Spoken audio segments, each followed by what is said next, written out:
நேபாளத்தில் அரசுக்கு எதிராக மாணவர்கள் வன்முறை வெறியாட்டத்தில் ஈடுபட்ட வீடியோ காட்சிகள் வெளியாக இருக்கின்றன.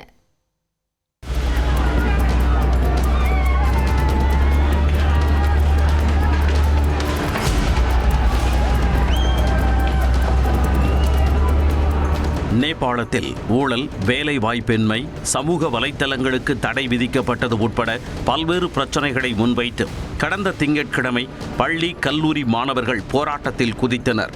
தலைநகர் காத்மாண்டுவில் உள்ள நாடாளுமன்றம், அதிபர், பிரதமரின் வீடுகள் தீ வைத்து எரிக்கப்பட்டன.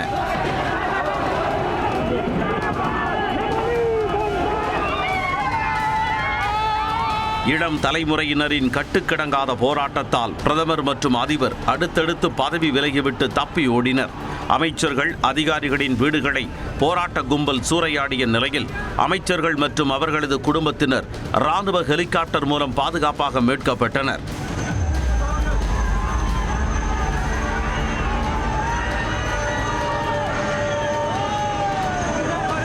இந்த கலவரத்தில் போராட்டக்காரர்கள் 30 பேர் உயிரிழந்தனர். 1300க்கு மேற்பட்டோர் காயமடைந்தனர். உள்நாட்டு பாதுகாப்பை உறுதிப்படுத்தும் பொறுப்பை ராணுவம் மேற்கொள்ள தொடங்கியதை அடுத்து தற்பொழுது இயல்பு நிலை திரும்பி வருகிறது. காத்மாண்டுவில் உள்ள சர்வதேச விமான நிலையம் மீண்டும் செயல்பட தொடங்கியுள்ளது.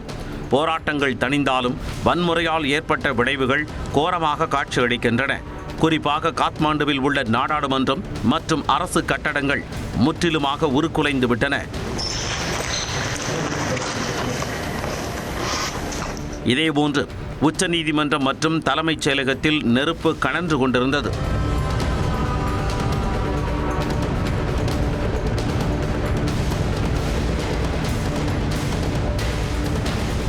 காத்மாண்டுவில் உள்ள ஹில்டன் நட்சத்திர ஹோட்டலும் வன்முறை கும்பலால் தீ வைத்து எரிக்கப்பட்டது.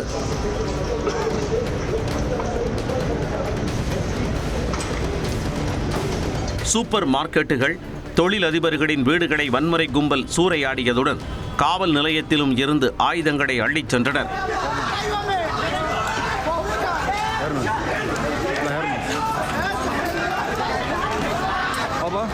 காத்மாண்டுவில் உள்ள வங்கியில் கொள்ளையடிக்க முயன்ற கும்பலை ராணுவம் கைது செய்தது.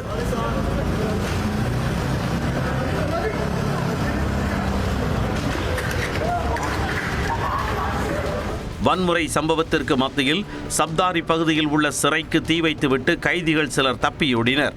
அவர்களை காவல்துறையினர் தேடி வருகின்றனர். கலவரத்தால் பாதிக்கப்பட்ட பகுதிகளில் இளைஞர்கள் தன்னார்வலர்களுடன் இணைந்து சுத்தம் செய்து வருகின்றனர்.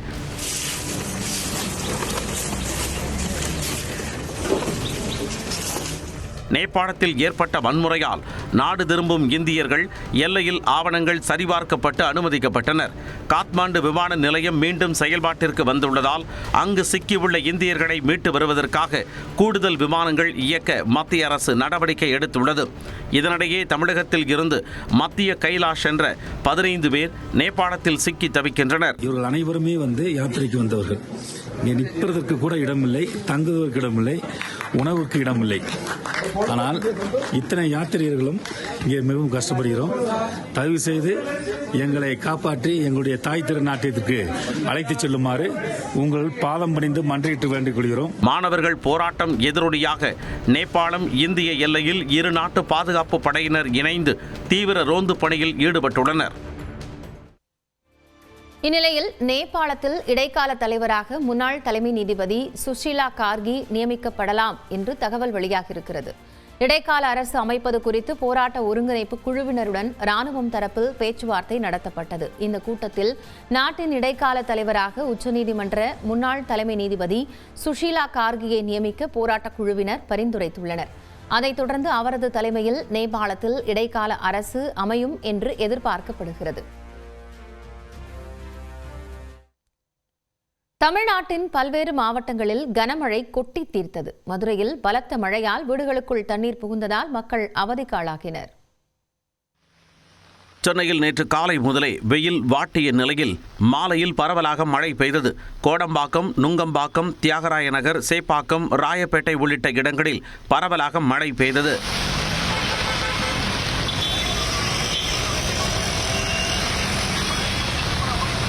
பள்ளிக்கரணை சுற்றுவட்டார பகுதிகளில் கனமழையால் சாலைகளில் மழைநீர் தேங்கியதால் கடும் போக்குவரத்து நெரிசல் ஏற்பட்டது.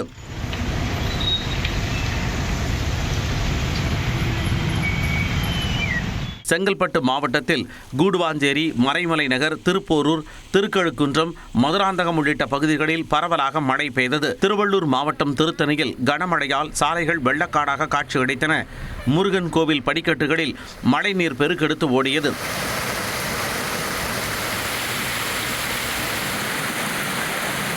திருவண்ணாமலை மாவட்டம் வந்தவாசி சுற்று வட்டாரத்தில் இடி மின்னலுடன் கனமழை பெய்ததால் விவசாயிகள் மகிழ்ச்சி அடைந்தனர். சேலத்தில் கோரிமேடு, அஸ்தம்பட்டி, அரிசிபாளையம், அம்மாப்பேட்டை, சூரமங்கலம் உள்ளிட்ட பகுதிகளில் இடி மின்னலுடன் கனமழை பெய்தது. தருமபுரி மாவட்டத்தில் பெண்ணாகரம், அரூர், பாப்பிரெட்டிப்பட்டி, மொரப்பூர் உள்ளிட்ட இடங்களில் 1 மணி நேரத்திற்கு மேலாக கனமழை கொட்டி தீர்த்தது. கிருஷ்ணகிரி மாவட்டத்தில் ஓசூர், மத்திகிரி, ஜூஜுவாடி, பாகலூர், சூளகிரி சுற்றுவட்டாரத்தில் பெய்த மழையால் தாழ்வான இடங்களில் மழைநீர் தேங்கியது.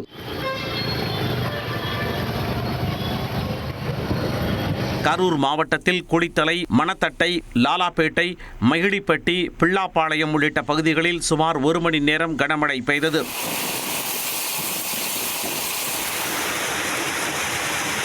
பெரம்பலூரில் சித்தடி, குன்னம் உள்ளிட்ட பகுதிகளில் கனமழை பெய்தது. பெரம்பலூர் 4 ரோடு சந்திப்பு அருகே சாலையில் 2 அடிக்கு மேல் மழைநீர் தேங்கியதால் போக்குவரத்து பாதிக்கப்பட்டது.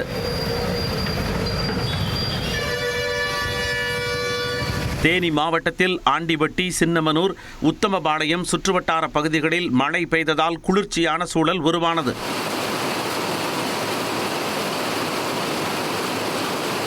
மதுரை மாவட்டத்தில் திருமங்கலம், சிம்மக்கல், அவனியாபுரம், மாட்டுத்தாவணி உள்ளிட்ட பகுதிகளில் கனமழை வெளுத்து வாங்கியது.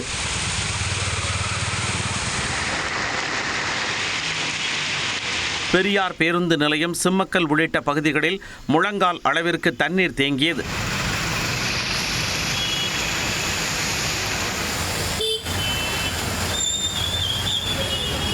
ஆரப்பாளையத்தில் குடியிருப்புகளுக்குள் மழைநீர் புகுந்ததால் மக்கள் அவதியடைந்தனர்.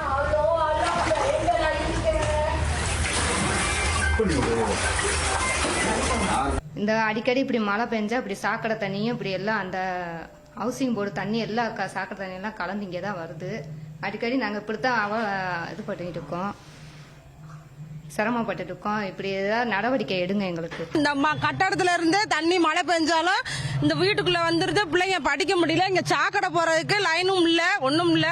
நெல்லையில் இடி மின்னலுடன் 30 நிமிடங்களுக்கு மேலாக பெய்த கனமழையால் சாலையில் தண்ணீர் பெருக்கெடுத்து ஓடியது.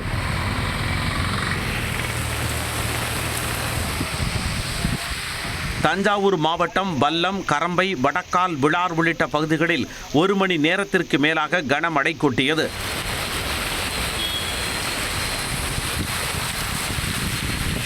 திருவாரூர் மாவட்டத்தில் சேந்தமங்கலம், புலிவலம், மாங்குடி சுற்றுவட்டாரத்தில் 1 மணி நேரத்திற்கு மேலாக மழை பெய்தது.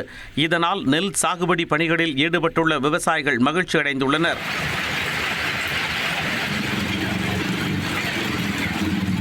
இந்நிலையில் செங்கல்பட்டு, விழுப்புரம், கள்ளக்குறிச்சி, கடலூர் மாவட்டங்களில் இன்று கனமழை பெய்யலாம் என்று வானிலை ஆய்வு மையம் தெரிவித்துள்ளது. ஆம்புலன்ஸ் விவகாரத்தில் உதயநிதி ஸ்டாலினுக்கும் எடப்பாடி பழனிசாமிக்கும் வார்த்தை மோதல் முற்றியிருக்கிறது. அதிமுக தொண்டர்களின் நிலை யாருக்கும் வரக்கூடாது என்று உதயநிதி ஸ்டாலின் விமர்சித்துள்ள நிலையில் அதிமுக வலிமையாக இருப்பதாக எடப்பாடி பழனிசாமி பதிலளித்துள்ளார். ஒவ்வொரு முறையும் நான் பொதுக்கூட்டம் போடும்போது ஆம்புலன்ஸ் விடுறது உங்களுடைய இயக்கமே விரைவில் ஆம்புலன்ஸ் வண்டியில் போகக்கூடிய நிலைமை தமிழ்நாட்டு மக்கள் ஏற்படுத்துவார்கள். தேர்தல் பரப்புரையில் ஈடுபட்டு வரும் அதிமுக பொதுச் செயலாளர் எடப்பாடி பழனிசாமி கடந்த ஆகஸ்ட் மத்தியில் வேலூர் மாவட்டம் அணைக்கட்டு பகுதியில் மக்களை சந்தித்தார். பிரச்சாரத்தின் இடையே ஆம்புலன்ஸ் ஒன்று வந்ததால் ஆத்திரமடைந்த எடப்பாடி பழனிசாமி அடுத்த முறை ஆம்புலன்ஸ் குறுக்கிட்டால் ஆம்புலன்ஸ் ஓட்டுநர் அதே வாகனத்தில் நோயாளியாக செல்வார் என்றார்.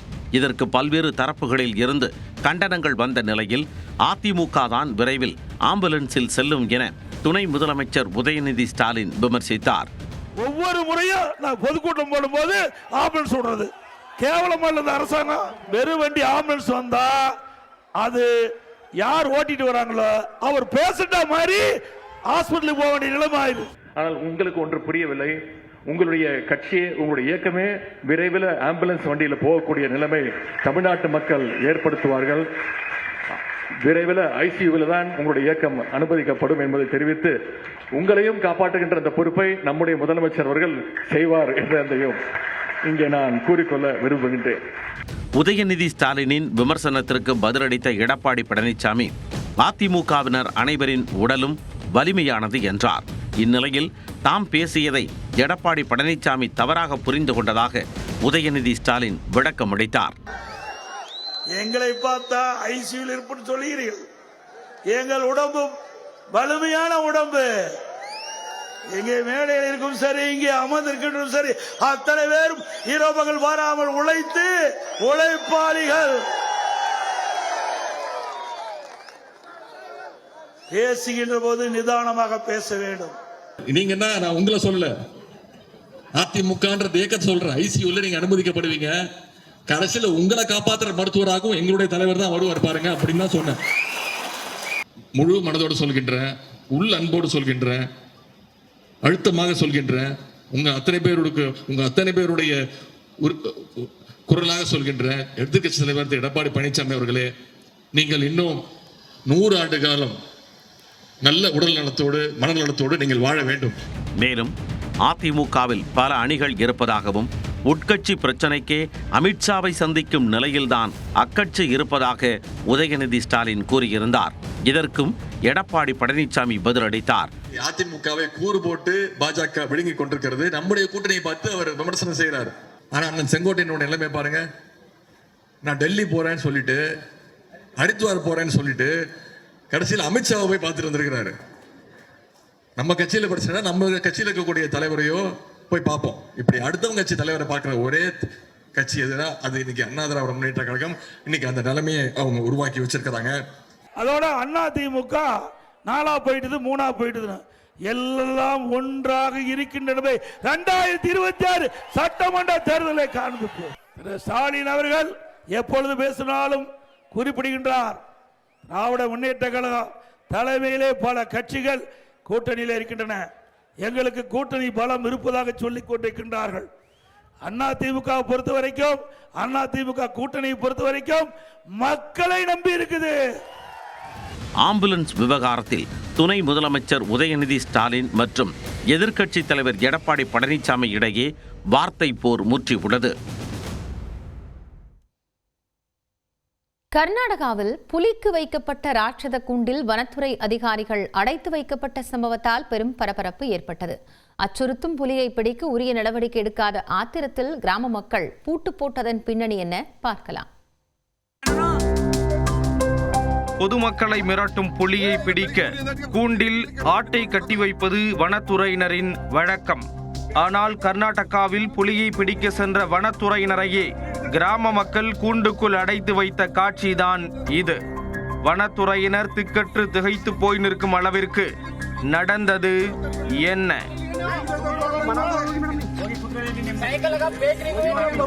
கர்நாடக மாநிலம் சாம்ராஜ் நகர் மாவட்டத்தில் பந்திப்பூர் புலிகள் காப்பகம் அமைந்துள்ளது. இந்த பகுதியிலிருந்து வெளியேறும் யானை, புலி, கரடி உள்ளிட்ட வனவிலங்குகள் அடிக்கடி அருகில் உள்ள கிராமங்களுக்குள் புகுவது வாடிக்கையாக உள்ளது. இந்த நிலையில் பந்திப்பூர் வனத்தில் இருந்து 8 கிலோமீட்டர் தொலைவில் உள்ள பொமலாபுரா கிராமத்திற்குள் புலி ஒன்று நடமாடியுள்ளது. அந்த புலி ஆடு, மாடு உள்ளிட்ட கால்நடைகளை வேட்டையாடியதாக கூறப்படுகிறது.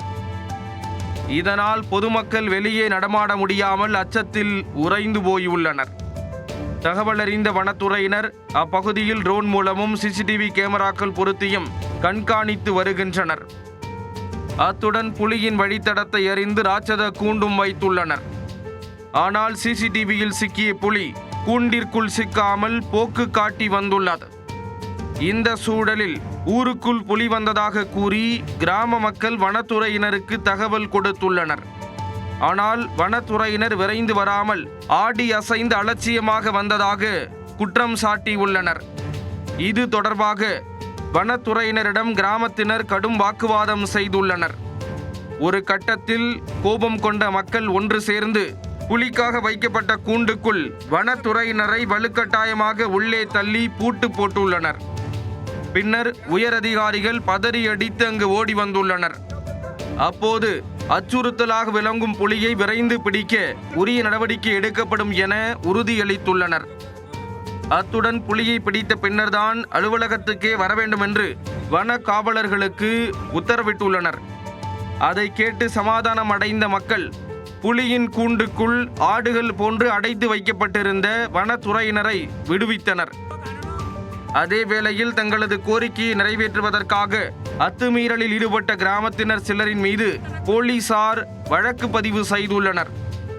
ஊருக்குள் புகுந்த புலியை பிடிப்பதில் வனத்துறையினர் அலட்சியம் காட்டியதாக கூறி ஆத்திரத்தில் மக்கள் அவர்களை கூண்டுக்குள் அடைத்து வைத்த சம்பவம் பந்திப்பூர் பகுதியில் பரபரப்பை ஏற்படுத்தியுள்ளது.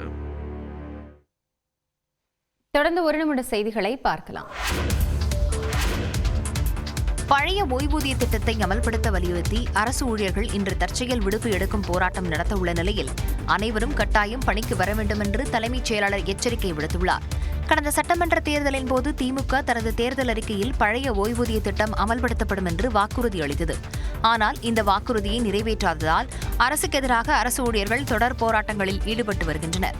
இந்நிலையில் பழைய ஓய்வூதிய திட்டத்தை அமல்படுத்த வலியுறுத்தி அரசு ஊழியர்கள் இன்று ஒருநாள் தற்செயல் விடுப்பு எடுக்கும் போராட்டத்தில் ஈடுபடப் போவதாக அறிவித்தனர். அரசு ஊழியர்கள் ஒட்டுமொத்தமாக விடுமுறை எடுத்து வேலை நிறுத்தத்தில் ஈடுபடப் போவதாக அறிவித்திருக்கும் நிலையில் இன்று அரசு ஊழியர்கள் அனைவரும் கட்டாயம் பணிக்கு வர வேண்டும் என்று தலைமைச் செயலாளர் முருகானந்தம் உத்தரவிட்டுள்ளார். அரசு ஊழியர்களின் வருகை, முன்கூட்டியே விடுமுறை எடுத்துள்ளவர்களின் விவரம், இன்று விடுமுறை எடுப்பவர்கள் விவரம் ஆகியவற்றை காலை 10-15 மணிக்குள் அனுப்பி வைக்க வேண்டும் என்று அனைத்து கூடுதல் செயலாளர்களுக்கும் முதன்மை செயலாளர்களுக்கும் ஆட்சியர்களுக்கும் அறிவுறுத்தப்பட்டுள்ளது.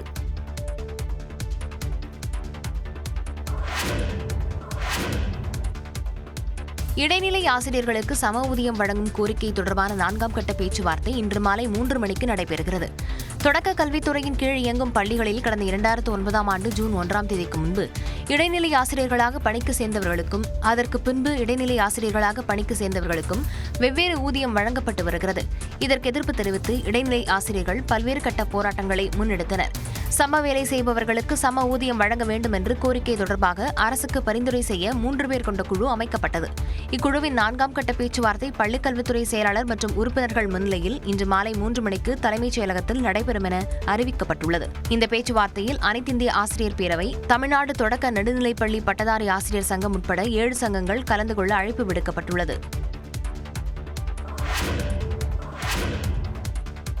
சென்னை எழும்பூர் ரயில் நிலையத்தில் பராமரிப்பு பணிகள் மேற்கொள்ளப்படுவதால் சோழன் மலைக்கோட்டை ரயில்கள் தாம்பரத்திலிருந்து புறப்படும் என அறிவிக்கப்பட்டுள்ளது. சென்னை திருச்சி இடையேயான சோழன் எக்ஸ்பிரஸ் ரயில் நவம்பர் 10ஆம் தேதி வரை காலை 8:12 மணிக்கு தாம்பரத்திலிருந்து புறப்படும். அதே நேரத்தில் மறுமார்க்கத்தில் அந்த ரயில் வழக்கம் போல் சென்னை எழும்பூர் வரை இயக்கப்படும் என அறிவிக்கப்பட்டுள்ளது. சென்னை திருச்சி இடையேயான மலைக்கோட்டை எக்ஸ்பிரஸ் ரயில் எழும்பூருக்கு பதில் தாம்பரத்திலிருந்து நள்ளிரவு 12:03 மணிக்கு புறப்படும். மறுமார்க்கத்தில் இயக்கப்படும் ரயில் எழும்பூருக்கு பதில் தாம்பரத்திலேயே நிறுத்தப்படும். இந்த மாற்றம் நவம்பர் 10ஆம் தேதி அமலில் இருக்கும். மதுரை சென்னை பாண்டியன் எக்ஸ்பிரஸ் ரயில் காலை 4:45 மணிக்கு சென்னை வரும் நிலையில் தாம்பரத்தில் நிறுத்தப்படும். மறுமார்க்கத்தில் வழக்கம் போல் எழும்பூரிலிருந்தே புறப்படும். இதேபோல ராமேஸ்வரத்திலிருந்து சென்னை எழும்பூருக்கு காலை 6:35 மணிக்கு வரும் ரயிலும் காலை 6:45 மணிக்கு வரும் ரயிலும் தாம்பரத்திலேயே நிறுத்தப்படும். சென்னை எழும்பூர் மும்பை சிவாஜி விரைவு ரயில் எழும்பூருக்கு பதில் காலை 6:45 மணிக்கு சென்னை கடற்கரையிலிருந்து புறப்படும். மறுமார்க்கத்தில் எழும்பூர் வரை இயக்கப்படும் என தெற்கு ரயில்வே தெரிவித்துள்ளது. நீதிமன்ற உத்தரவு அடிப்படையில் வரும் 14ஆம் தேதிக்குள் சென்னையில் உள்ள கட்சிக் கொடி கம்பங்களை அகற்ற வேண்டும் என சென்னை மாநகராட்சி உத்தரவிட்டுள்ளது. தமிழ்நாட்டில் அரசுக்கு சொந்தமான இடங்களில் உள்ள அரசியல் கட்சிகளின் கொடி கம்பங்களை அகற்றுமாறு உயர்நீதிமன்ற மதுரை கிளை உத்தரவிட்டது. இதை எதிர்த்து தொடரப்பட்ட வழக்குகளை விசாரித்த உச்சநீதிமன்றம் உயர்நீதிமன்ற தீர்ப்பை உறுதி செய்தது. அதன் அடிப்படையில் சென்னை மாநகர பகுதிகளில் உள்ள கொடி கம்பங்களை அரசியல் கட்சிகள் வருகிற 14ஆம் தேதிக்குள் அகற்றுமாறு மாநகராட்சி நிர்வாகம் உத்தரவிட்டுள்ளது. மேலும் கட்சி கொடி கம்பங்களை அகற்றுவது தொடர்பாக இன்று முதல் கட்சிகளுக்கு நோட்டீஸ் அனுப்ப முடிவு செய்யப்பட்டுள்ளது. வரும் 14ஆம் தேதிக்குள் கட்சி கொடி கம்பங்களை கட்சிகள் அகற்ற தவறினால் மாநகராட்சி ஊழியர்களை அதனை அகற்றுவார்கள் என்றும் அகற்றுவதற்கான செலவுத் தொகையை நீதிமன்ற உத்தரவுப்படி சம்பந்தப்பட்ட கட்சிகளிடம் வசூலிக்கப்படும் என்றும் மாநகராட்சி நிர்வாகம் தெரிவித்துள்ளது. சென்னையில் 3450 கொடி கம்பங்கள் உள்ள நிலையில் இதுவரை 296 கம்பங்கள் அகற்றப்பட்டுள்ளன.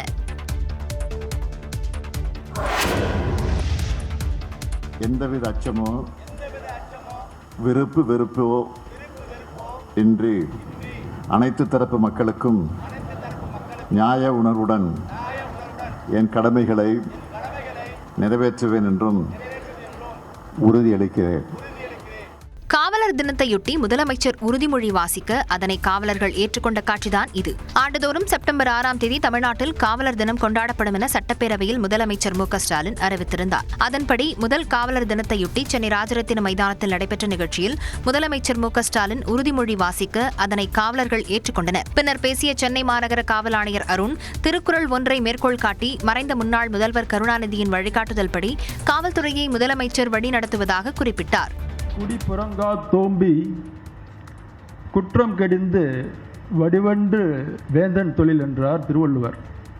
திருவள்ளுவரின் வரிக்கு நமது முத்தமிழறிஞர் கலைஞர் உரை எழுதும் பொழுது பொதுமக்களை பேணி காத்து இந்த குற்றம் செயல் செய்பவர்களால் இழிச்சொற்கள் வரும் என்று கருதாமல் அந்த குற்றச் செயல்களை செய்பவர்களை கண்டறிந்து தண்டிப்பது நல்லாட்சி நடத்தும் அரசின் கடமை என்றார்.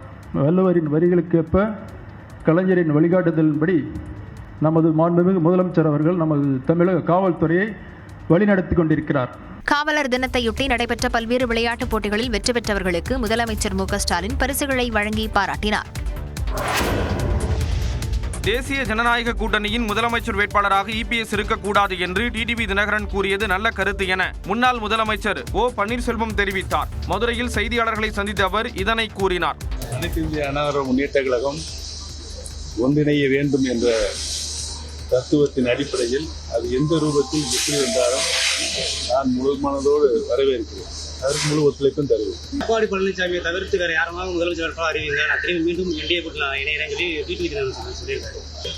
நல்ல கருத்து தான், ஆழமான கருத்து, சத்தான கருத்து. இல்ல உங்களுடைய கருத்து, நீங்களும் திரும்பி மீண்டும் என்டிஏ கூட்டணியில் இணைகிறதா நீங்களும் உங்களுடைய கருத்து டிமாண்ட் வைக்கிறீங்களா?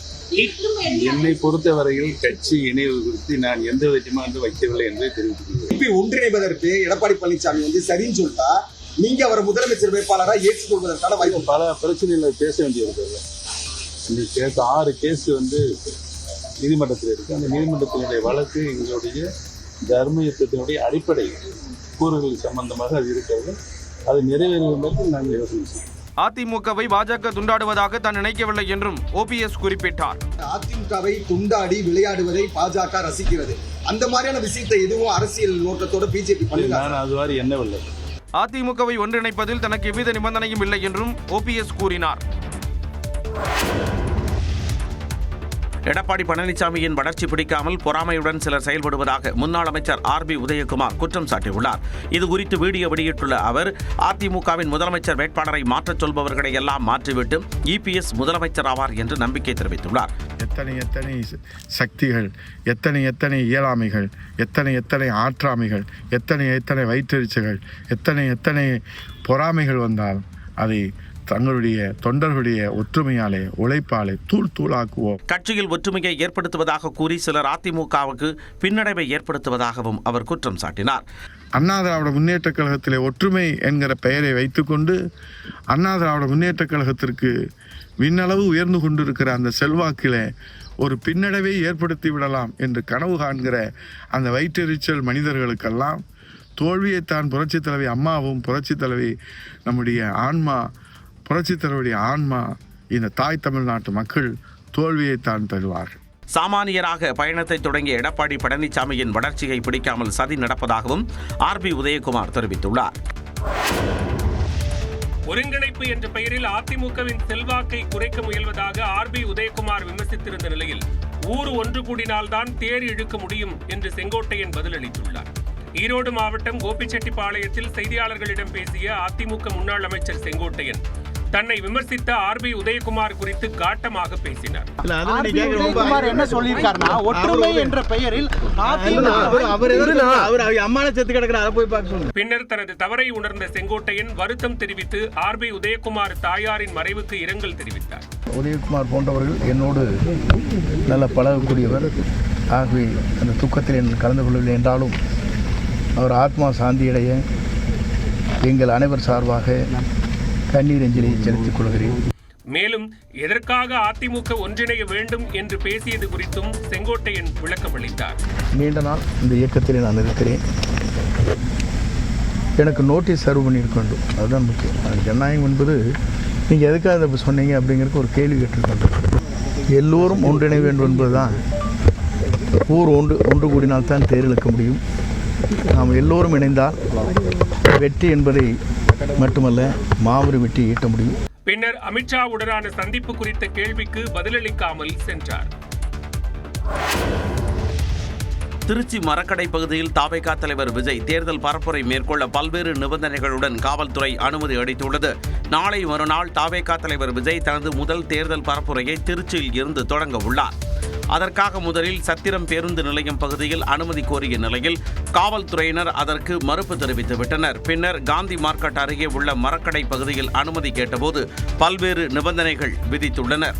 குறிப்பாக விஜய் பரப்புரையை முடித்துவிட்டு காந்தி மார்க்கெட் பால் பண்ணை வழியாக அரியலூர் செல்ல வேண்டும் எனவும் ரோட் ஷோ நடத்தக்கூடாது எனவும் தெரிவிக்கப்பட்டது.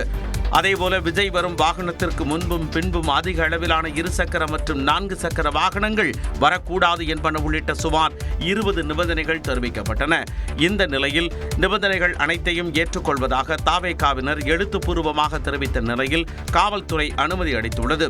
அதன்படி திருச்சியில் தாவேகா தலைவர் விஜய் 15 முதல் 20 நிமிடங்களுக்குள் தனது உரையை முடித்துக் கொள்வார் என தெரிவிக்கப்பட்டுள்ளது. மசோதாக்களுக்கு ஒப்புதல் வழங்க 4 ஆண்டுகள் வரை தாமதம் ஏன் என மத்திய அரசுக்கு உச்சநீதிமன்றம் கேள்வி எழுப்பியுள்ளது. மசோதாக்கள் மீது முடிவெடுக்க ஆளுநருக்கு உச்சநீதிமன்றம் கால வரம்பு நிர்ணயித்த விவகாரத்தில் குடியரசுத் தலைவர் விளக்கம் கோரியது தொடர்பான மனு உச்சநீதிமன்றத்தில் 9வது நாளாக விசாரணைக்கு வந்தது. அப்போது தமிழ்நாடு தரப்பில் ஆஜரான மூத்த வழக்கறிஞர் வில்சன் 2 ஆண்டுகள் போராடி மசோதாக்களுக்கு ஒப்புதல் வழங்க கால நிர்ணயம் செய்து தீர்ப்பை பெற்றதாக கூறினார். இந்த தீர்ப்பிற்கு எந்த பாதிப்பும் ஏற்படக்கூடாது என்றும் தமிழ்நாடு அரசு தரப்பில் கோரிக்கை வைக்கப்பட்டது. சில மாநிலங்களில் ஆளுநர்கள் செயல்படாததால் பிரச்சனை ஏற்பட்டுள்ளதாக தெரிவித்த மத்திய அரசு அதனால் அரசியல் அமைப்பை திருத்த வேண்டிய அவசியம் இல்லை என்றார். தொடர்ந்து சில மசோதாக்களுக்கு ஒப்புதல் வழங்க 4 ஆண்டுகள் வரை தாமதம் ஏன் என மத்திய அரசுக்கு நீதிமன்றம் கேள்வி எழுப்பியது. 1970ஆம் ஆண்டு முதல் 90% மசோதாக்களுக்கு குறுகிய காலத்தில் ஒப்புதல் வழங்கப்பட்டதாகவும் 20 மசோதாக்கள் மட்டும் நிறுத்தி வைக்கப்பட்டதாகவும் மத்திய அரசு விளக்கமளித்தது. அப்போது குறுக்கிட்ட மூத்த வழக்கறிஞர்கள் கபில் சிபல், அபிஷேக் சிங்வி ஆகியோர் 2014ஆம் ஆண்டுக்கு பிறகு பல மாநிலங்களில் 5 ஆண்டுகளாக மசோதாக்களுக்கு ஒப்புதல் வழங்கப்படவில்லை என்றும் இதற்கு முன்னர் ஆளுநர்கள் இப்படி நடந்து கொண்டதில்லை என்றும் குறிப்பிட்டனர். மேலும் ஒப்புதல் வழங்காமல் வைத்திருக்கும் மசோதாக்கள் நிறுத்தி வைக்கப்பட்டதாக ஆளுநர்கள் வெளிப்படையாக அறிவித்ததும் இல்லை என்றும் தெரிவித்தனர். இதனையடுத்து விசாரணை ஒத்திவைக்கப்பட்டது. நாடு முழுவதும் வாக்காளர் பட்டியல் சிறப்பு தீவிர திருத்தப் பணிகளை அடுத்த மாதம் தொடங்க தேர்தல் ஆணையம் திட்டமிட்டுள்ளதாக தகவல் வெளியாகியுள்ளது. பீகாரில் சட்டமன்ற தேர்தல் நெருங்கும் நிலையில் வாக்காளர் பட்டியல் சிறப்பு தீவிர திருத்தத்தை மேற்கொண்ட தேர்தல் ஆணையம் 65 லட்சத்திற்கு மேற்பட்ட வாக்காளர்களின் பெயர்களை நீக்கியது. இதற்கு எதிர்ப்பு தெரிவித்து உச்சநீதிமன்றத்தில் பல்வேறு மனுக்கள் தாக்கல் செய்யப்பட்டுள்ளன. இந்நிலையில் 2026ஆம் ஆண்டு ஜனவரி 1ஆம் தேதியை தகுதி நாளாக கொண்டு நாடு முழுவதும் வாக்காளர் பட்டியல் சிறப்பு தீவிர திருத்தம் மேற்கொள்ள தேர்தல் ஆணையம் திட்டமிட்டுள்ளது. இதனை செயல்படுத்துவதற்கு ஏதுவாக அனைத்து மாநில தலைமை தேர்தல் அதிகாரிகளுடன் தலைமை தேர்தல் ஆணையர் ஞானேஷ்குமார் ஆலோசனை நடத்தினார். வாக்காளர் பட்டியல் சிறப்பு தீவிர திருத்த பணிகளுக்காக தயார் நிலை குறித்து கேட்டறிந்த தலைமை தேர்தல் ஆணையர் வாக்காளர் பட்டியலில் தகுதி வாய்ந்த அனைவரையும் சேர்க்க வேண்டும், வாக்குச்சாவடிகள் ஒவ்வொன்றிலும் 1200 வாக்காளர்கள் மட்டுமே இருக்க வேண்டும் என்பது உள்ளிட்ட பல்வேறு அறிவுரைகளை வழங்கினார். அதைத் தொடர்ந்து பீகார் மாநில சட்டமன்ற தேர்தலுக்கு முன்பாக நாடு முழுவதும் வாக்காளர் பட்டியல் சிறப்பு தீவிர திருத்த பணிகளை மேற்கொள்ள தேர்தல் ஆணையம் முடிவெடுத்துள்ளதாக தகவல் வெளியாகியுள்ளது.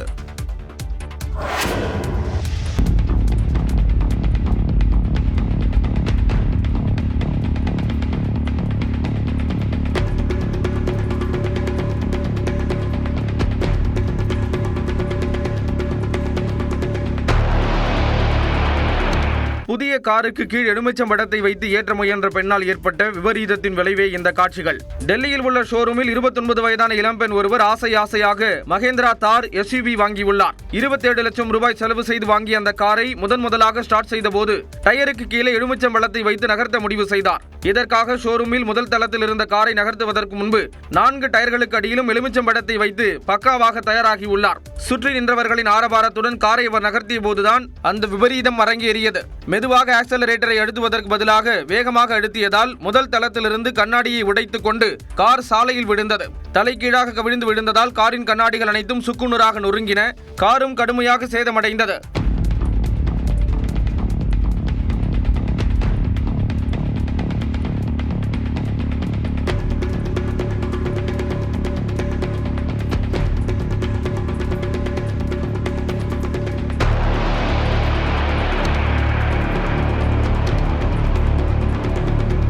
இதில் காயமடைந்த அந்த இளம்பெண்ணும் ஊழியர் ஒருவரும் மருத்துவமனையில் அனுமதிக்கப்பட்டுள்ளனர். ஐக்கிய அரபு அமீரகத்திற்கு எதிரான போட்டியில் வென்ற இந்திய அணி 20 ஓவர் கிரிக்கெட் வரலாற்றில் தனது அதிவேகமான சேசிங் வெற்றியை பதிவு செய்துள்ளது. ஆசிய கோப்பை 20 ஓவர் கிரிக்கெட் தொடரின் நேற்றைய லீக் ஆட்டத்தில் இந்தியா மற்றும் ஐக்கிய அரபு அமீரக அணிகள் மோதின. துபாயில் நடைபெற்ற இப்போட்டியில் முதலில் பேட்டிங் செய்த ஐக்கிய அரபு அமீரகம் இந்தியாவின் பந்துவீச்சை சமாளிக்க முடியாமல் சிக்கி தவித்தது. தொடர்ந்து விக்கெட்டுகளை இழந்த அந்த அணி 13.1 ஓவர்களில் வெறும் 57 ரன்களுக்கு ஆல் அவுட் ஆனது. ஐக்கிய அரபு அமீரக அணியில் 9 வீரர்கள் இரட்டை இலக்க எண்களை தொடவில்லை. இந்திய அணி தரப்பில் குல்தீப் யாதவ் 4 விக்கெட்டுகளும் சிவம் துபே 3 விக்கெட்டுகளும் கைப்பற்றி எதிரணியை சுருட்டினர். பின்னர் எளிய இலக்கை நோக்கி களமிறங்கிய இந்திய அணி வெறும் 4.3 ஓவர்களிலேயே ஒரு விக்கெட்டை மட்டும் இழந்து இலக்கை எட்டி வெற்றி பெற்றது. தொடக்க வீரர்களில் அபிஷேக் சர்மா 16 பந்துகளில் 30 ரன்களுடன் அவுட் ஆன நிலையில் சுப்மன் கில் 9 பந்துகளில் 20 ரன்களும் எடுத்து அவுட் ஆகாமல் இருந்தார். இதன் மூலம் இந்திய அணியால் 20 ஓவர் கிரிக்கெட் வரலாற்றில் அதிவிரைவாக சேசிங் செய்யப்பட்ட போட்டி இதுவாக பதிவாகியுள்ளது. ஐபோன் 17 சீரீஸ்ல 4 புதுவகை மாடல்கள் அறிமுகப்படுத்தப்பட்டிருக்கு. IPhone 17, iPhone 17 pro, iPhone 17 pro max. அது மட்டும் இல்லாமல் இந்த முறை புதிதாக ஏர் அப்படிங்கிற ஐபோன் ஏர் அப்படிங்கிற ஒரு மாடல் அறிமுகப்படுத்தப்பட்டிருக்கு. இது ஏற்கனவே 16+ அப்படிங்கிற ஒரு மாடலாக இருந்தது. ப்ளஸ் அப்படிங்கிற ஒரு மாடலுக்கு விடை கொடுத்துட்டு தான் இப்போ ஏர் அப்படிங்கிற மாடல் புதுவரவாக வந்திருக்கு. அது மட்டும் இல்லாமல் ஆப்பிளோட கேஜெட்ஸ் அப்படின்னு எடுத்துக்கிட்டோம்னா ஏர்பாட்ஸ் ப்ரோ 3யும் ஆப்பிள் வாட்ச்ல 11 சீரீஸும் புதுவரவாக அறிமுகப்படுத்தப்பட்டிருக்கு. சரி, இதனுடைய ஸ்பெஷல் என்ன அப்படின்னு பார்த்தோம்னா ஐபோன் 16ஓட ஒப்பிடும் பொழுது 17ல கூடுதலாக 8 மணி நேரம் அந்த வீடியோ பிளேபேக் டைம் அப்படிங்கிறது கொடுக்கப்பட்டிருக்கு. அது மட்டும் இல்லாமல் 4 மடங்கு கூடுதலாக ஏற்கனவே இருந்த பழைய மாடலோட இதனுடைய செயல்திறன் இருக்கும் அப்படின்னு சொல்லியிருக்காங்க. மிக முக்கியமாக அதனுடைய சார்ஜிங், ஏன்னா சில ஐபோனோட மாடல்ஸில் சார்ஜிங் அப்படிங்கிறது ஃபெயிலியர் மாடலுக்கான ஒரு பேசு பொருளாக மாறி இருந்தது. ஸோ அதை கவனத்தில் கொண்டு இந்த முறை என்ன பண்ணியிருக்காங்க அப்படின்னா 20 நிமிடங்களில் 50% சார்ஜ் அடையக்கூடிய வசதி அப்படிங்கிறது மேம்படுத்தப்பட்டிருக்கு. அதே மாதிரி முதல் முறையாக 48 MP அப்படின்னு சொல்லப்படக்கூடிய மெகா பிக்சல் திறனோட பின்பக்க கேமரா அப்படிங்கிறது கொடுக்கப்பட்டிருக்கு. ஃப்ரண்ட் கேமரால செல்ஃபி கேமரால 18 மெகா பிக்சல் அப்படிங்கிறதும் இந்த முறை மேம்படுத்தப்பட்டிருக்கு. ஸோ இந்த 48 மெகா பிக்சல் அப்படிங்கிறது என்னன்னா ஏற்கனவே நம்ம ஒரு 4Kலையோ 8Kலையோ இமேஜஸ் எடுக்கும்போது ஒருவேளை அதில் ரெசல்யூஷன் பாதிக்கப்படும், அது பிக்சலேட் ஆகும் அப்படின்னா அந்த பிரச்சனை இதில் இருக்காது அப்படிங்கிறத நம்ம புரிஞ்சுக்கலாம். ஐபோன் ஏர் ஒல்லியான ஒரு கில்லி அப்படிங்கிற ஒரு பேரை ஐபோனுக்கு கொடுக்கக்கூடியதா இருக்கும் அப்படின்னு நம்பப்படுகிறது. ஏன்னா அந்த அளவுக்கு ஸ்லீக்காகவும் தின்னாகவும் இருக்கக்கூடிய ஒரு மாடல், அதான் இதோட ஸ்பெஷல். எப்படின்னு பார்த்தீங்கன்னா ஒட்டுமொத்தமாக இதனுடைய தடிமனே 5.6 mm தான். இதுவே நீங்கள் ஐபோன் 16ஓட இந்த டிஸ்பிளே இதை ஒப்பிட்டு பார்த்தீங்கன்னா 6.9 mm தடிமன் இருந்தது அப்படிங்கிறது கவனிக்க வேண்டிய ஒரு விஷயம். அதே மாதிரி இது என்ன பண்ணும் அப்படின்னா கீழே விழுந்தா கூட அந்த கீறல்கள் அப்படிங்கிறது பெரிய அளவில் பாதிக்காத மாதிரி இது தடுக்கும் அப்படின்னு சொல்லப்படுது. சரி, இந்திய சந்தைகளில் இதனுடைய விலை என்ன அப்படின்னு பார்த்தோம்னா ஐபோன் 17 ஆரம்ப விலைன்னு பார்த்தோம்னா 82,900. ஐபோன் 17 ப்ரோ அப்படின்னா 1,34,900 ரூபாய்க்கு கிடைக்கிறது. அதுவே மற்ற 2 மாடல்களோட விலை அப்படின்னு பார்த்தோம்னா ப்ரோ மேக்ஸ் 1,49,900 ஐபோன் ஏர் 1,19,990 ரூபாய்க்கும் விற்பனையாகிறது. கேஜெட்ஸை பொறுத்த வரைக்கும் பார்த்தோம் அப்படின்னா ஏர்பாட்ஸினுடைய அந்த விலை அப்படிங்கிறது ப்ரோ 3க்கு 25,900 நிர்ணயம் செய்யப்பட்டிருக்கு. Apple watch 11 சீரீஸ்க்கு 46,900. ஏர்பாட்ஸ் ப்ரோ 3யோட கூடுதலான ஸ்பெஷல் என்ன அப்படின்னு பார்த்தோம்னா லாங்குவேஜ் டிரான்ஸ்கிரிப்ஷன், அதையும் லைவாக கொடுக்கக்கூடிய வகையில் இது வடிவமைக்கப்பட்டிருக்கு. வேற ஒரு மொழியில் நீங்கள் கேட்கக்கூடிய ஒரு விஷயங்களை உடனடியாக நீங்கள் சொல்கிற மொழியில் மொழிபெயர்த்து தரக்கூடிய தன்மை இதில் கூடுதல் சிறப்பாக சேர்க்கப்பட்டிருக்கு. அதே மாதிரி ஆப்பிள் வாட்ச் சீரீஸ் அப்படிங்கிறதுமே ரொம்ப எதிர்பார்க்கப்பட்ட ஒரு எடிஷன், அது இப்போ ரிலீஸ் ஆயிருக்கிறதுனால ஆப்பிள் பிரியர்களுக்கு இது ஒரு முக்கியமான விஷயமா பார்க்கப்படும். கோவையில் டெக்ஸ்டைல் தொழிலதிபர் வீட்டில் நடைபெற்ற அமலாக்கத்துறை சோதனையில் சில முக்கிய ஆவணங்கள் கைப்பற்றப்பட்டதாக தகவல் வெளியாகியுள்ளது. ராமச்சந்திரன் என்பவரது வீட்டில் 14 மணி நேரத்திற்கும் மேலாக அமலாக்கத்துறை அதிகாரிகள் சோதனையில் ஈடுபட்டனர். ராமச்சந்திரனின் மகளின் பெயரில் தனியார் வங்கியில் வாங்கிய கோடிக்கணக்கான கடன் பல ஆண்டுகளாக திரும்ப செலுத்தப்படாமல் இருந்ததாகவும் திடீரென ஒரே தவணையில் திருப்பிச் செலுத்தியதாகவும் கூறப்படுகிறது. இதனையடுத்து சிஆர்பிஎஃப் பாதுகாப்புடன் அமலாக்கத்துறையினர் ராமச்சந்திரனின் வீட்டில் சோதனையில் ஈடுபட்டனர். சேலத்தில் காவல் நிலையம் அருகே கடத்தப்பட்ட 9 மாத பெண் குழந்தை பாதுகாப்பாக மீட்கப்பட்டுள்ளது. மதுரை என்பவர் தன்னுடைய மனைவி மற்றும் குழந்தையுடன் கடந்த 4ஆம் தேதி அழகாபுரம் காவல் நிலையம் அருகே மேம்பாலத்தின் கீழ் உறங்கினார். அப்போது அவருடைய குழந்தை மாயமான நிலையில் காவல் நிலையத்தில் புகார் அளித்தார். அதன் பிறகு சிசிடிவி கேமரா பதிவுகளை ஆய்வு செய்த போது இருசக்கர வாகனத்தில் வந்த ஒருவர் குழந்தையை எடுத்து சென்றது தெரியவந்தது. விசாரணையில் இந்த வாகனத்தின் உரிமையாளர் பொள்ளாச்சியை சேர்ந்த ரமேஷ் என்பதும் அவர் நாமக்கல் மாவட்டம் துறையூரில் பதுங்கி இருப்பதும் தெரியவந்தது. இதையடுத்து அங்கு சென்ற காவல்துறையினர் குழந்தையை மீட்டதுடன் ரமேஷையும் கைது செய்தனர். நாகை மாவட்டம் நாகூர் அருகே மீனவரின் வலையில் சிக்கிய மண்ணுளி பாம்பு பாதுகாப்பாக மீட்கப்பட்டு சவுக்கு காட்டில் விடப்பட்டது. பட்டினச்சேரியை சேர்ந்த ஸ்டீபன் என்ற மீனவரின் வலை கடற்கரையோரத்தில் போடப்பட்டிருந்த நிலையில் அதில் சுமார் 3 கிலோ எடை கொண்ட மண்ணுளி பாம்பு சிக்கியிருந்தது. அந்த பாம்பை சக மீனவர்களின் உதவியோடு வலையிலிருந்து பாதுகாப்பாக வெளியே எடுத்த ஸ்டீபன் அருகே இருந்த சவுக்கு தோப்பிற்குள் விட்டார். சிவகங்கை மாவட்டம் மானாமதுரையில் பட்டியலின இளைஞர் கொலை செய்யப்பட்ட வழக்கில் 2 சிறுவர்கள் உட்பட 9 பேர் கைது செய்யப்பட்டனர். அன்னவாசலைச் சேர்ந்த காளீஸ்வரன் என்பவர் மைக் செட் போடும் பணியில் ஈடுபட்டிருந்த போது வெட்டி கொலை செய்யப்பட்டார். இது தொடர்பாக விசாரணை நடத்தி வந்த காவல்துறையினர் கீழப்பசலை கிராமத்தைச் சேர்ந்த சுஜித், நிதிஷ், கண்ணன் உட்பட 9 பேரை கைது செய்து சிறையில் அடைத்தனர். இந்தியா மற்றும் சீனா மீது 100% வரியை விதிக்குமாறு ஐரோப்பிய ஒன்றியத்திற்கு அமெரிக்க அதிபர் ட்ரம்ப் கோரிக்கை விடுத்துள்ளதாக தகவல் வெளியாகியுள்ளது. இந்தியா மீது 50% இறக்குமதி வரியை அமெரிக்கா அண்மையில் விதித்ததால் அந்நாட்டிற்கு ஏற்றுமதி செய்யும் இந்திய நிறுவனங்கள் பெரும் பாதிப்பை சந்தித்து வருகின்றன. இந்நிலையில் இந்தியா மற்றும் சீனா மீது 100% இறக்குமதி வரியை விதிக்குமாறு ஐரோப்பிய ஒன்றிய தூதர்களிடம் அமெரிக்க அதிபர் ட்ரம்ப் வலியுறுத்தியதாக தகவல்கள் வெளியாகியுள்ளன. ஐரோப்பிய ஒன்றியம் 100% வரியை விதித்தால் அமெரிக்காவும் 100% வரியை விதிக்க தயாராக உள்ளதாக ட்ரம்ப் தெரிவித்ததாக கூறப்படுகிறது. சென்னையில் இரவு நேரத்தில் பிரியாணி சாப்பிட சென்றவர்களை கத்தியை காட்டி மிரட்டி செல்போன் பறிப்பில் ஈடுபட்ட 2 போலீசாரால் கைது செய்யப்பட்டுள்ளனர். விசாரிக்க சென்ற போலீசாரை காலில் எட்டி உதைத்து பீர் பாட்டில்களால் தாக்கி ரவுடிசத்தில் ஈடுபட்ட சம்பவத்தின் பின்னணி என்ன பார்க்கலாம்.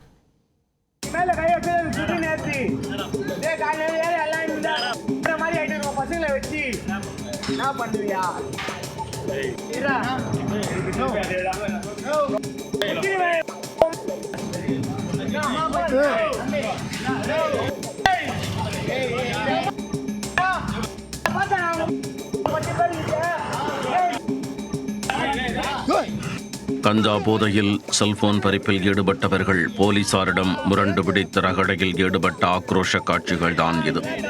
காவல் நிலையம் வர மறுத்து போலீசாரை எட்டி உதைத்த அராஜகத்தில் ஈடுபட்டவர்கள் மீது அதிகாரிகள் எடுத்த அதிரடி நடவடிக்கையின் பின்னணி என்ன?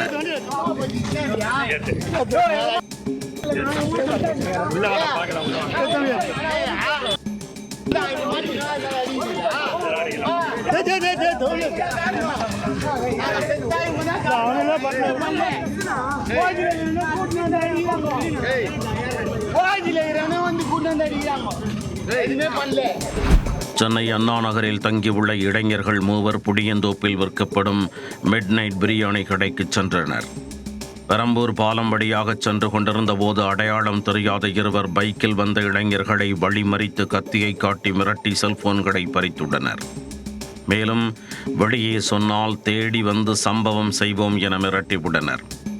மர்ம நபர்கள் வழிப்பறி தொடர்பாக தகவல் கிடைத்த புடியந்தோப்பு போலீசார் சம்பவ இடத்திற்கு செல்ல அங்கு சந்தேகத்திற்கு இடமாக நின்றிருந்த 2 பிடித்து விசாரித்தனர். போலீசாரை கண்டதும் விசாரணைக்கு ஒத்துழைக்காமல் மதுமயக்கத்தில் முரண்டு பிடித்து குரலை உயர்த்திவிட்டனர். போலீசாரை ஆபாச வார்த்தைகளால் திட்டி காலில் எட்டி உதைத்தும் ரவுடீசம் செய்தனர். ஒரு கட்டத்தில் அடங்க மறுத்த இளைஞர்களை காவல் நிலையம் அழைத்துச் செல்ல முயன்றபோது மறைத்து வைத்த கத்தியால் போலீசாரை குத்த முயன்று ஆக்ரோஷத்தை காட்டினர்.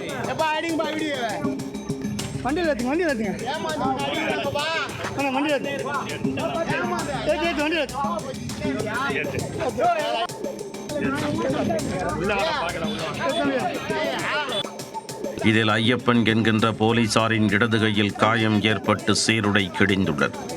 இனியும் விட்டு வைத்தால் நிலைமை மோசமாகிவிடும் என்பதை உணர்ந்த போலீசார் அட்டூழியத்தில் ஈடுபட்ட இளைஞர்களை அள்ளி ஜீப்பில் போட்டு காவல் நிலையம் தூக்கிச் சென்றனர். அங்கு சட்டையை கழற்றிக் கொண்டு தற்கொலை மிரட்டல் விடுத்த இவர்கள் புளியந்தோப்பு பகுதியைச் சேர்ந்த ஹர்ஷத் சல்மான் பாஷா என்பது தெரிய வந்தது. தலைக்கேறிய போதையில் வழிப்பறி செய்தவர்கள் காவல் நிலையத்தில் இருக்கிறோம் என்பதை மறந்து தலைகால் தெரியாமல் அராஜகத்தை காட்டிவிட்டனர். மீண்டும் மீண்டும் போலீசாரை தகாத வார்த்தைகளால் பேசி காவல் ஆய்வாளர் அறையில் இருந்த கண்ணாடியை உடைத்து தகராறு செய்தனர்.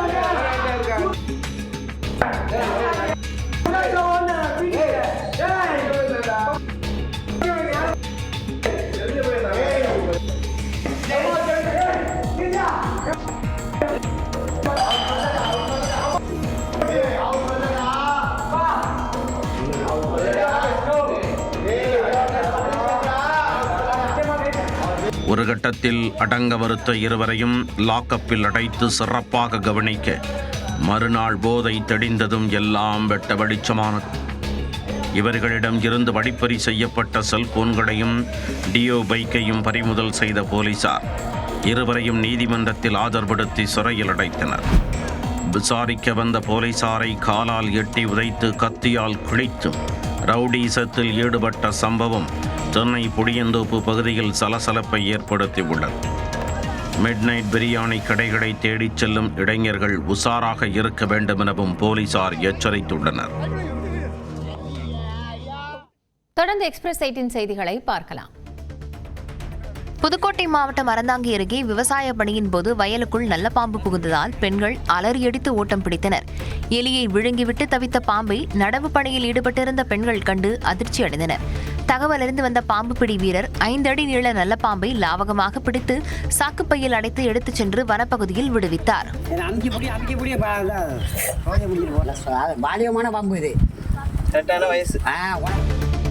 நீலகிரி மாவட்டம் கூடலூர் பாடந்துறை பகுதியில் இரவு நேரத்தில் பிரதான சாலையில் சுற்றித் திரிந்த கரடியால் வாகன ஓட்டிகள் அச்சமடைந்தனர். பாடந்துறை பகுதியில் செவ்வாய்க்கிழமை இரவு கரடி ஒன்று பிரதான சாலையில் நடந்து சென்றது. அப்போது அவ்வழியாக வாகன ஓட்டிகள் அச்சத்துடன் கடந்து சென்றனர். நீண்ட நேரமாக அதே பகுதியில் உலவிய கரடி தானாக வனப்பகுதிக்கு சென்றது. இந்த கரடியை கூண்டு வைத்து பிடிக்க வனத்துறைக்கு மக்கள் கோரிக்கை விடுத்துள்ளனர். சொத்து குவிப்பு வழக்கில் அமைச்சர் துரைமுருகன் மற்றும் அவரது மனைவி சென்னை சிறப்பு நீதிமன்றத்தில் நேரில் ஆஜராக விலக்கு அளித்து சென்னை உயர்நீதிமன்றம் உத்தரவிட்டுள்ளது. கடந்த 2006 முதல் 2011 ஆண்டு திமுக ஆட்சி காலத்தில் பொதுப்பணித்துறை அமைச்சராக பதவி வகித்த துரைமுருகன் வருமானத்திற்கு அதிகமாக 1,40,00,000 ரூபாய் சொத்துக்கள் சேர்த்ததாக லஞ்ச ஒழிப்புத்துறை வழக்கு பதிவு செய்தது. இது தொடர்பாக துரைமுருகன் தாக்கல் செய்த வழக்கை விசாரித்த சென்னை உயர்நீதிமன்றம் வரும் 22ஆம் தேதிக்குள் லஞ்ச ஒழிப்புத்துறை பதிலளிக்க உத்தரவிட்டது. நாமக்கல் மாவட்டம் ராசிபுரம் அருகே பைக்கில் சென்ற தம்பதியிடம் ஊருக்கு வழி கேட்பது போல நடித்து நகை பறிக்க முயற்சி செய்த இளைஞர்கள் 2 கைது செய்யப்பட்டனர். பெண்ணிடம் 10 சவரன் தாலிச்சங்கிலியை பறித்துக் கொண்டு பைந்தமிழன் மற்றும் தங்கராஜ் என்ற இரு இளைஞர்களும் பைக்கில் தப்பிய நிலையில் பெண்ணின் கூச்சல் சத்தம் கேட்டு அக்கம் பக்கத்தினர் அந்த இளைஞர்களை சுற்றி வளைத்தனர். இருவரையும் தாக்கிய கிராம மக்கள் பின்னர் காவல்துறை வசம் ஒப்படைத்தனர். புதுக்கோட்டை மாவட்டம் விராலிமலை வழியாக காரில் கடத்தி வரப்பட்ட 520 கிலோ குட்கா பறிமுதல் செய்யப்பட்டது.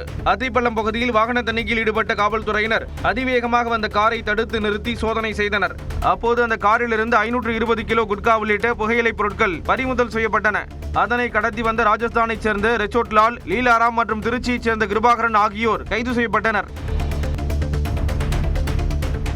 ஆரக்கிள் நிறுவனத்தின் இணை நிறுவனரான 81 வயதான லாரி எலிசன் உலகின் நம்பர் 1 பணக்காரராக மாறியுள்ளார். உலகின் முன்னணி மென்பொருள் நிறுவனங்களில் ஒன்றாக திகழ்ந்து வரும் ஆரக்கிளின் இணை நிறுவனரான இவர் டெஸ்லா நிறுவனர் எலான் மஸ்கை முந்தி இந்த இடத்தை பிடித்துள்ளார். இவரது சொத்து மதிப்பு சுமார் 34 லட்சம் கோடி ரூபாயை தற்போது கடந்துள்ளது. AI தொழில்நுட்ப வளர்ச்சியின் ஒரு பகுதியாக ஆரக்கிள் நிறுவனத்தின் மதிப்பு திடீரென பெருமளவில் உயர்ந்திருப்பதாக கூறப்படுகிறது. அமெரிக்காவின் கலிபோர்னியா துறைமுகத்தில் நிறுத்தப்பட்டிருந்த ஒரு கப்பலில் இருந்து கண்டெய்னர்கள் கவிழ்ந்து கடலில் விழுந்ததால் துறைமுக நடவடிக்கைகள் நிறுத்தப்பட்டன.